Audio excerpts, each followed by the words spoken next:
ahora mismo son las 7:30 de la mañana. Tenemos una noticia de última hora en Canal Jesús Televisión. El terrorista Osama Bin Laden ha muerto, según decía Obama ayer. Muchas gracias.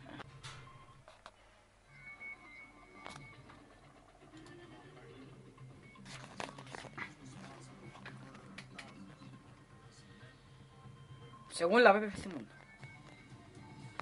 Esa ha sido la noticia del día que les teníamos que adelantar. Además de otra noticia, el vídeo Niño Vacilón de nuestro canal ha superado las 510 visitas en 2 años.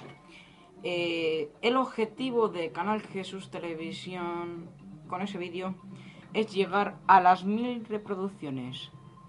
El canal está a punto de llegar a sus 3000 reproducciones con 37, 39, 40.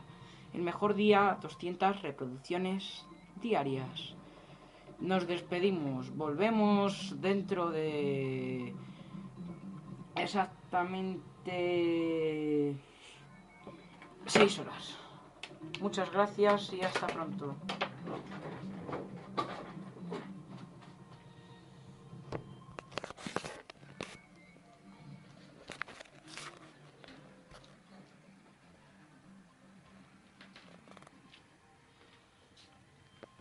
El tiempo, primavera, el tiempo está nuboso. Vamos a sacar la mano como siempre solemos hacer.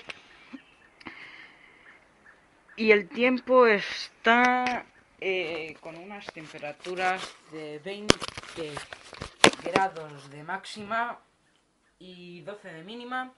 Ayer cayó un poco de lluvia, normal, unas tormentas, que dejaba unas gotas muy fuertes, muy grandes.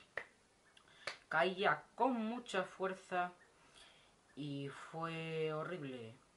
Para los próximos días, aquí lo ven abajo, mañana 21 grados de máxima, 10 de mínima. Va a llover según la AEMET, la Agencia Estatal de Meteorología Española del Tiempo.